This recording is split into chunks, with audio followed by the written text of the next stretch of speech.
we be next to each other? Yes, just like this. Oh, are we next to each other now? Yeah. Is yours not?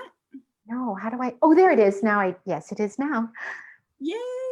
Okay, looks Yay! like it's all working.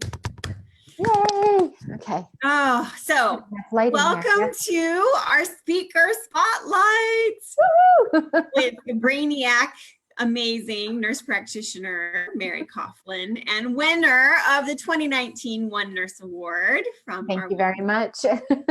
And I asked Mary if she would hop on here just to chat a little bit about her life and what she's been up to and what 2019 has brought and what 2020 is bringing, and to talk a little bit also about her topic that she's going to give an amazing talk, I'm sure, at the One Conference in Orlando coming up in February. So, so welcome, Mary, to another one of our many speaker spotlights. Thank you so very much. I'm wicked honored, as usual, to share the spotlight with you, Kath, and I'm also wicked honored and excited about One Conference 2020. The talk that I'm giving is it's not new, I mean, to the work that I do, but it's new as far as giving presentations. The name of the talk is The Courage to Care, Finding Compassion in the Chaos. And it kind of spun out of a talk that I was invited to do, oh, good golly, a couple of months ago, talking about compassion and how critically important it is in the work that they do. So I don't want to give away the farm. That's right. But you know, I think folks that are really looking to reconnect with their soul and reconnect with the science that really supports the efficacy of compassion, particularly in the work that we do in neonatology, you got to come and you got to hear this talk, because I think it's going to really reawaken and re-nourish your soul. Yeah. So. I love how everything you do always connects that science and soul. So, you know, I see the stack of books behind you. So it makes me think about, you know, she's a total, what are they called? Bookophile or whatever, right? She loves her books. She's a reading ninja. And so everything you do is grounded so much in science, but yet I feel like what you do so well is cut through all of that. Tell us about that, but then really get to the heart and to the soul of how do we take that science, that knowledge, and then, you know, apply it to the work we do and to the work that many people do every single day, and that is so rewarding and yet so draining.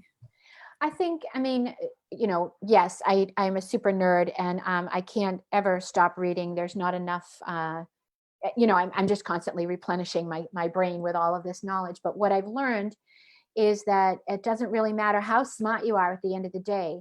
If you're not taking that knowledge and applying it consistently and reliably at that patient interface, then who cares how smart you are?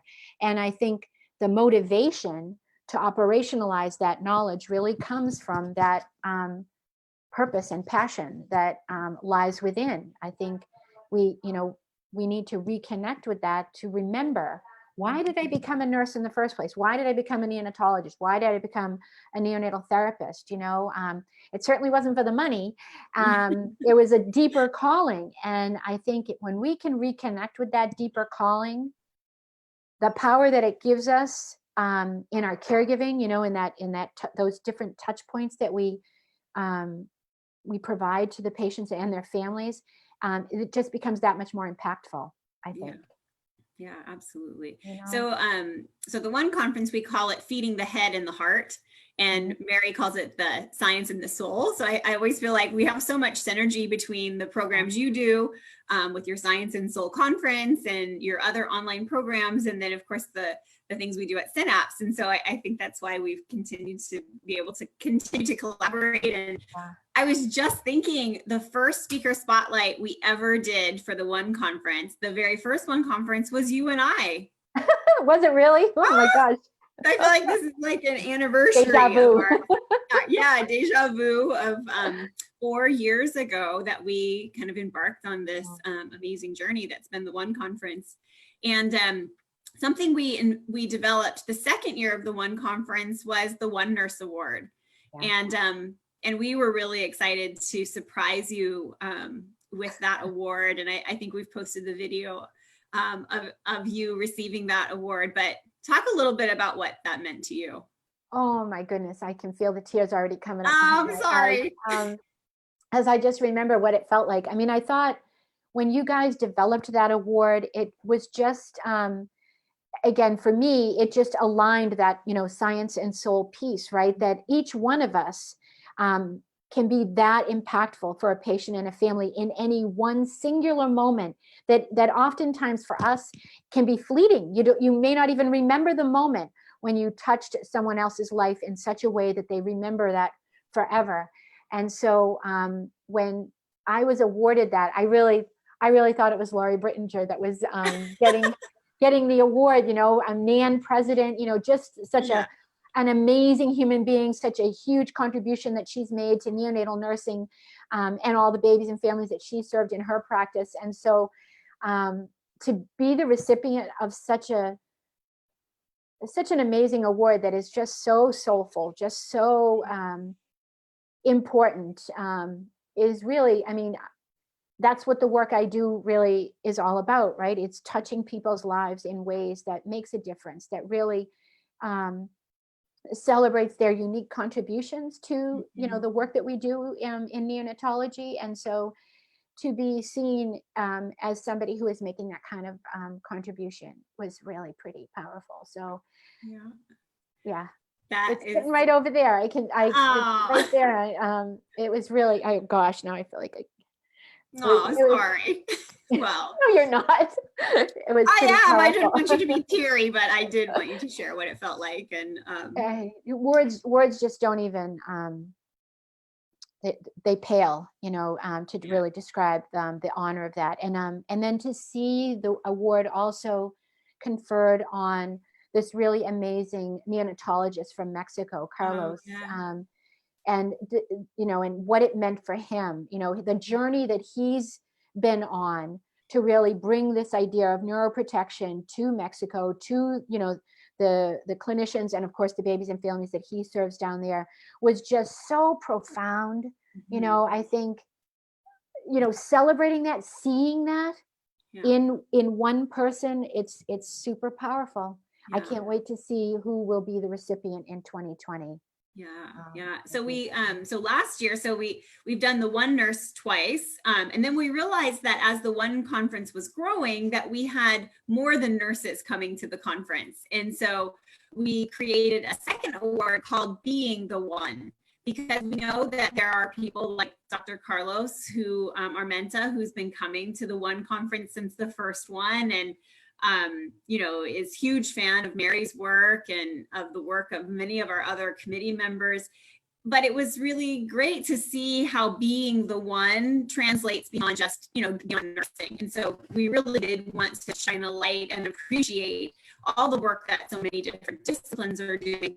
But we didn't want to change the name of our award, right? We named it One Nurse. So we still have our One Nurse Award, but we also have this Being the One Award, which allows us to shine a light on lots of different people who are doing amazing different things in the NICU to support families and babies and wellness and all of that. So yeah, it'll be exciting, and Mary's going to help us again next year to give it away. What the work that you're doing really with this conference, really emphasizing the one, I think really helps the attendees. And of course, a lot of them are nurses. It really does help them reconnect and realign with their purpose and their passion, to be seen in that way. And that's how you feel when you come to the One conference. You feel seen in your small little piece of the pie, the work that we do. It's just amazing to feel that energy, that recognition, that collaboration, and that real sense of tribe at your conference. And I mean, you know this, right? I mean, people that go to this conference, they cannot stop talking about it. That energy that they feel, it just, and I mean, I know I keep saying this word, but being seen for the unique contributions that you bring is just so powerful and empowering at the same time.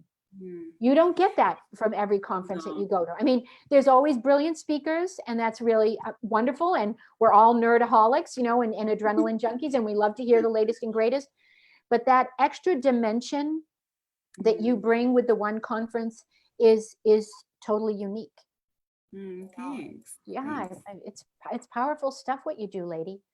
I like that words, being seen, because it was the idea, as we both have traveled through the world, you know, you find there's usually that one nurse who kind of carries the torch, or that one physician, or it's maybe one from each discipline, you know, one RT, one OT, one nurse, and one doc, and they all carry this torch of neuroprotective care.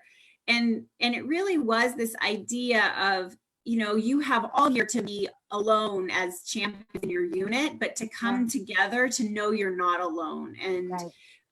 And so I like that word of feeling seen, and to really, again, like you said, to empower people and help others empower others is really the mission of to not feel alone too. I mean, is so important, because I think so many champions, they come and they get their cup filled up, right? I mean, they feel nourished when they come to these conferences that really focus on this, because doing the hard work of being that champion for change, you know, out in, you know, some small, it doesn't even have to be a rural area, right? In your small neck of the woods, where you can just feel, you can feel invisible, you can feel like it's not important, and to come together, you know, to get your, you know, kind of get a, like a, when you, you know, resuscitate somebody, right? Yeah, jump start, is so powerful. And that's the other piece of what it is that you guys, you know, provide, is that Facebook connection, you know, being part of the mailing list. It's all this one big feeling of community, you know. And even if you don't read all the emails, it's like I see that blue headline, you know, the blue banner come up on, and it's like, you know, I mean, I don't even have to read it. It's just a reminder, I'm not alone in this work. You know, and that even, it's just like a small sip of water, you know, not I just looked at myself and that didn't look right. You know, it's a sip of water. There you go. It was a straw, but I'm actually anti-straw now, so it's like, forget that. Now you just have to guzzle. But it's just wicked powerful, I think, you know, and it's an amazing gift. So of course, you know, you got to come, and I mean, you know, be the difference, you know, come on. Join the tribe. Join the tribe, be a part of the tribe, get reinvigorated, hang out with us, be at the resort. It's a small resort, and it's enough for us to feel like we're all there together, which I love. And really get some really great FaceTime. I mean, I always appreciate that Mary doesn't just come and speak, she comes and participates. And so, you know, you can see her at the, you know, tea station and coffee station and the golf and, you know, whatever other, you know, football games usually we've had in the past. So she's usually running the charge of that. But we're going to let her stay home and watch Super Bowl with her family. Oh, yeah, so kind. Just this year, maybe next night. Only, yeah. No, it's great. It's so good to have you. Thank you. Talk a little bit about so being seen, I thought, is an interesting word that you used, because it's 2020, right? So there's this whole idea around, you know, 2020 vision looking forward, and 2020 vision, right? We always say, you know, hindsight's 2020 as well, right? So learning, you know, looking back and learning from our lessons, and looking forward and creating new vision, as well as we're both wearing our cheater glasses today.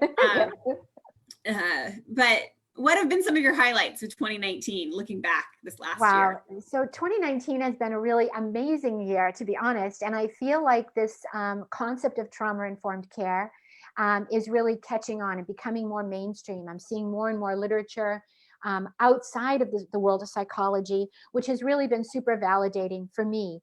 And then taking that and affirming my work. I just finished an amazing 6-month project with a hospital out in Aberdeen, Scotland. The Quantum Caring Project, they focused on the pain and stress core measure and they were able to demonstrate statistically significant improvement in their pain and stress practices. Wow. We're working on the manuscript right now, and I'll be resuming working with them in January, where they want to now move forward with the next 4 core measures. So we'll be together for a good year and a half. And I think that was really, well, that's wicked exciting for 2020, but also to kind of get back in the game of working with teams around this work, and really reestablishing that this stuff works. You know, you follow the processes, and it's very clear, you know, how you engage staff, how you test change, and then how you gradually implement and roll this stuff out. If you follow that recipe, you're going to get success. So that's been really affirming and exciting. I've had multiple speaking gigs, again, looking at the expansion of this concept of trauma-informed care beyond the NICU. So now, you know, talking to PICU people, talking to people along in the perinatal space as well about this idea of trauma-informed care for the mother-baby dyad, right? You know, the fetal maternal dyad, and what that means, and how we can really impact the health and wellness of the mother, the baby, and of course the family, you know, in that post-discharge period. So that's been really amazing. And then just to kind of sneak preview, book 3 is coming out. So Springer has asked for a 2nd edition of my first book, which I don't even, yep, of course it's here because I'm working on the 2nd edition. So this first book, I don't know if any of you guys remember it, Transformative Nursing. This was really the introduction of this concept into the world of neonatal nursing. The 2nd edition will be out probably mid 2020. So I'm wicked excited about that, adding a few new chapters, this idea of science and soul, balancing that, as well as introducing the attributes of a trauma-informed professional. So to really, you know, kind of lay the groundwork for the certification, which will be coming very soon. I know I keep saying that, but it is coming very soon. Believe me. And I'm really looking forward to, you know, seeing how that resonates with clinicians, not just from a alphabet soup junkie kind of a perspective, because aren't we all alphabet soup junkies? But also, more importantly, from a practical application. How does having this credential really inform and transform your practice, you know, over time? So those are the big cool things, you know, that I've been working on in 2019, but that are actually going to be ongoing for 2020. Awesome. Awesome. Yeah. Mary, you are amazing, and we are always inspired by you, and we are always so grateful for you spending your time with us, and for also just always sharing your genius and your new insights with us to help us all elevate our own personal life, but also our professional life and the work that we do, and to keep us all healthy and sane. And I loved what you renamed. I always give Mary some title and she tweaks it. And so I love how you've, you know, finding this compassion in the chaos. It really does say it all, I think, with those words. So Mary, thank you. Thank you. And I guess just, you know, Merry Christmas to you and your family, and happy holidays, and same to you and yours, Kathi, and everybody who's watching this live stream. Happy holidays and seasoned greetings. Yeah, and we'll see you guys hopefully either in Orlando or in Lisbon, Portugal, Science and Soul 2020. So stay tuned for more information on that as well. But you got to go to the one conference. Absolutely. Oh, thank you. Thank you. You're most welcome. All right, guys. All right. Bye. Bye.